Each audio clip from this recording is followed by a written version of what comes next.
They were stars on the rise. Then they vanished without a trace. A purse left behind. A typewriter still warm. A note that said too much. These disappearances shook Golden Age Hollywood, and one of them nearly exposed everything. Jean Spangler vanished on a Friday, just after promising to be home by midnight. She never was. It was October 7th, 1949.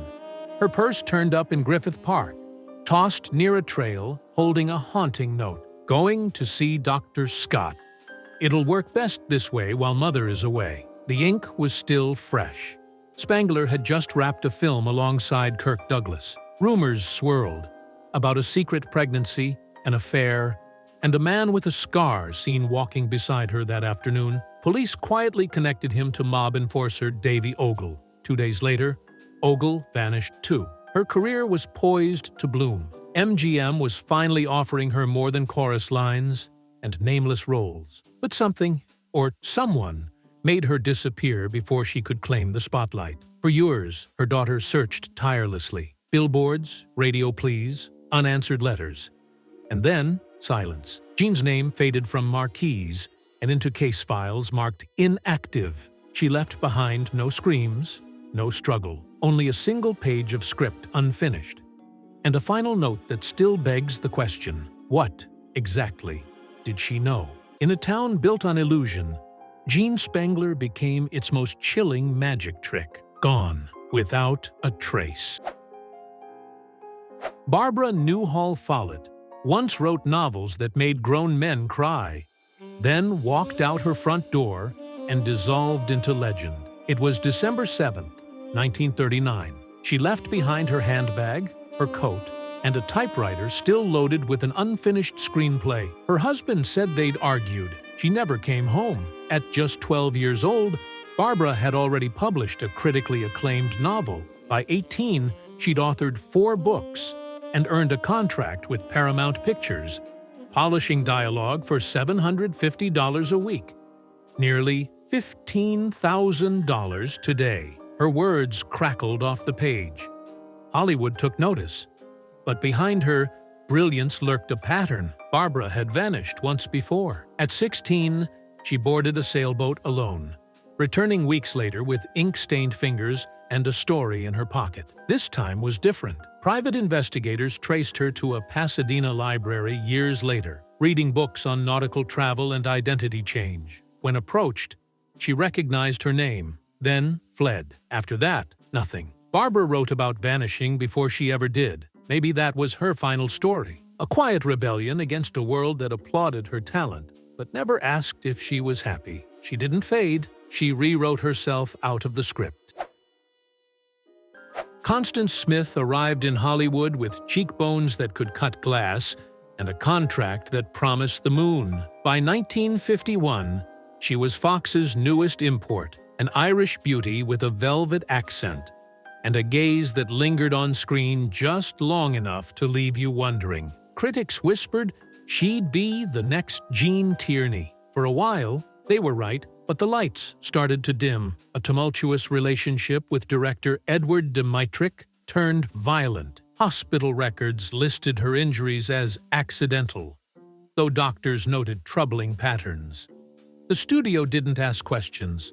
They simply ended her contract. What followed wasn't a disappearance.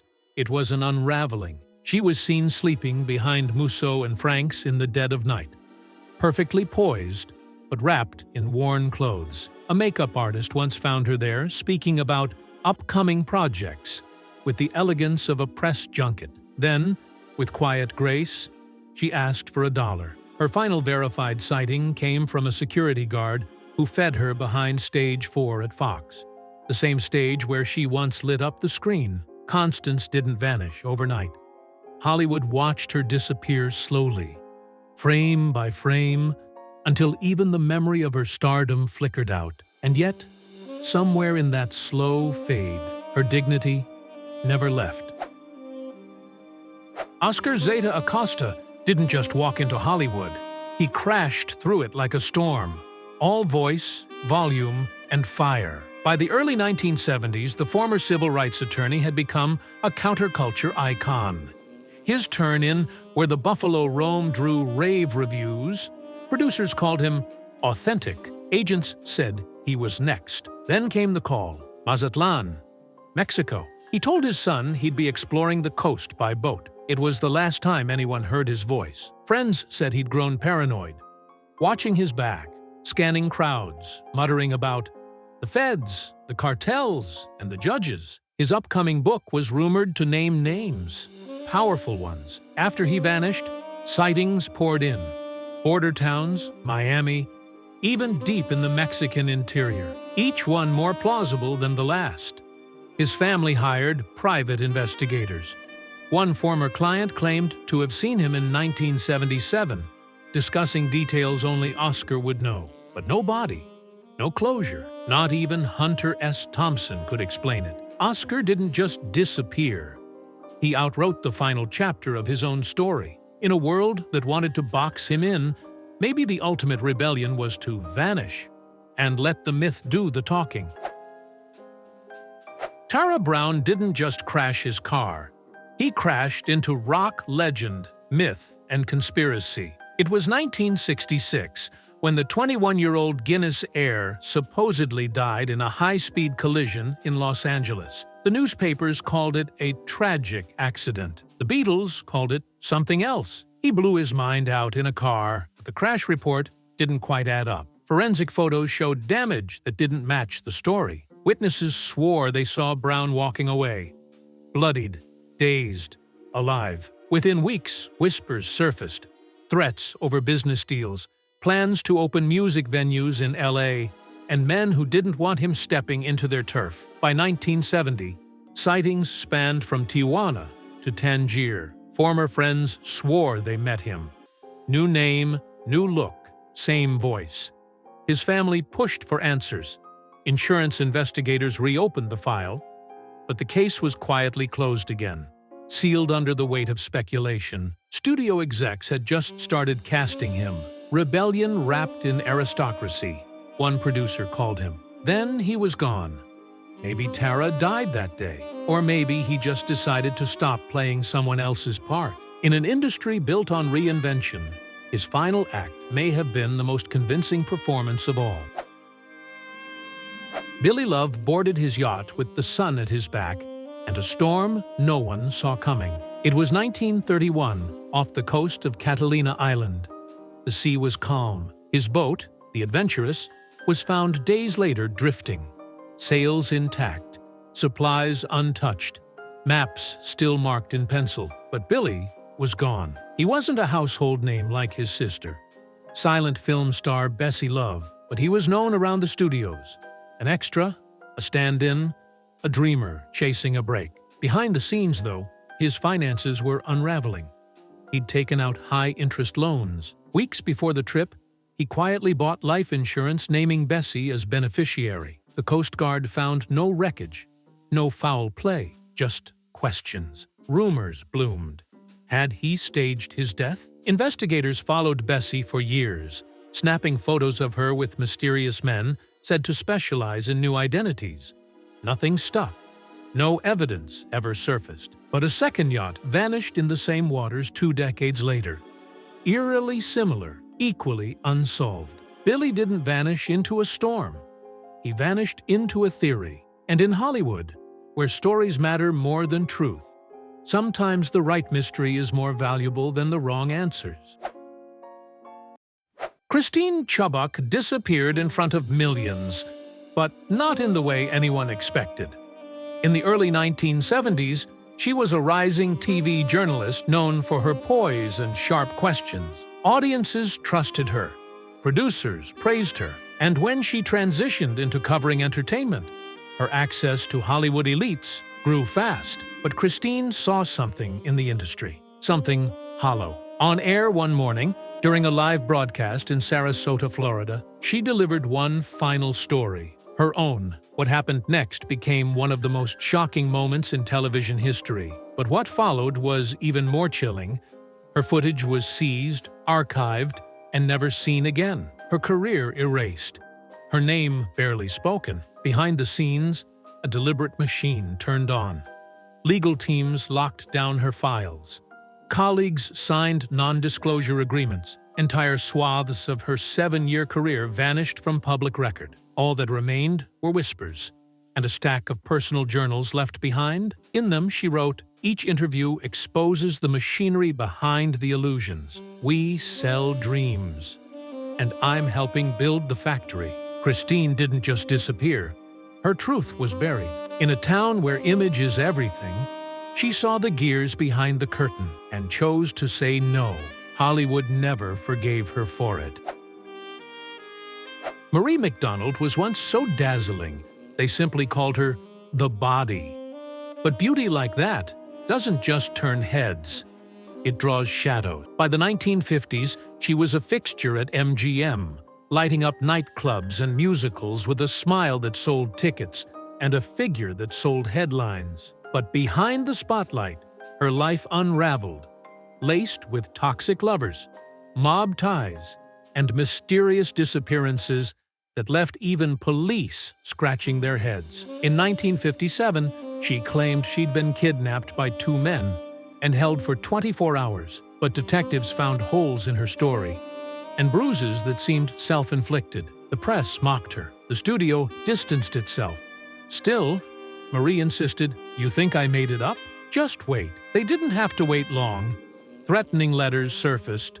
So did whispers of her connections to high-level criminal financiers, men who didn't like secrets getting out. In 1965, Marie was found dead. Officially, suicide. But the autopsy told a different story. Drug levels too low to kill, signs of struggle in her home, and a trail of unanswered questions that no one seemed eager to follow. Marie didn't just vanish. She was erased, dismissed as dramatic, even in death. In the end, the world remembered her body, but forgot her warning. Thomas Cooper Gotch once painted angels and kings, then vanished into a world only he could see. By 1944, the British painter-turned-set designer had carved out a second act in Hollywood. Studios praised his surreal, haunting style. He didn't just build sets, he created moods. But as World War II raged overseas, Gotch grew quiet and strange. When he missed work one morning, police found his apartment untouched. Every surface was clean, except the walls. They were covered with symbols, arcane diagrams, star charts, and sketches that blended science with mysticism. Most bizarre of all were 27 identical vintage pocket watches, arranged in a spiral across his workbench. Each stopped at a different time. Together, they formed a celestial alignment. Studio medical notes later revealed that Gotch had been under quiet observation. He'd begun measuring distances between studio buildings, mumbling about energy points and hidden gates. Supervisors chalked it up to age, until he disappeared. Weeks later, 3 separate co-workers reported dreaming of him, standing in the Hollywood Hills, eyes glowing, saying nothing. All described the same spot. Gotch didn't vanish from Earth. He slipped into something stranger. In a city built on illusion, he may be the only one who truly escaped its rules by rewriting them. Al Hawkey was a cowboy through and through, until one quiet ride became his final scene. In 1941, the Western Star set out from his San Fernando Valley ranch for a routine afternoon on horseback. The sun was high. The hills were open. His horse returned alone. Hawkey never did. Search teams combed every ridge and ravine. Helicopters buzzed the canyons. Nothing. Then, 7 miles off course, his boots and custom hat were found, arranged neatly in the grass.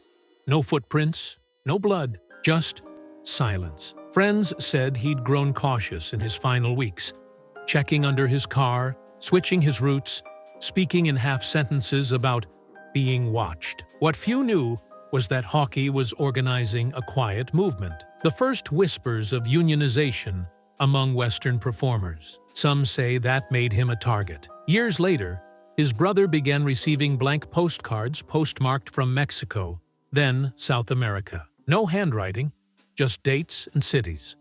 A calling card, or a cruel coincidence. Al Hawkey's story didn't end on the silver screen. It ended in the dust, with questions still riding the wind. In Hollywood, the strong survive, but sometimes they simply saddle up and disappear before the credits roll. They chased dreams beneath studio lights, but disappeared into shadows no script could explain. Fame crowned them, then forgot them, and yet their echoes remain, haunting the spaces between real and reality. If their stories moved you, let them be remembered. Like this video, share your thoughts in the comments, and subscribe to uncover more forgotten legends Hollywood tried to silence.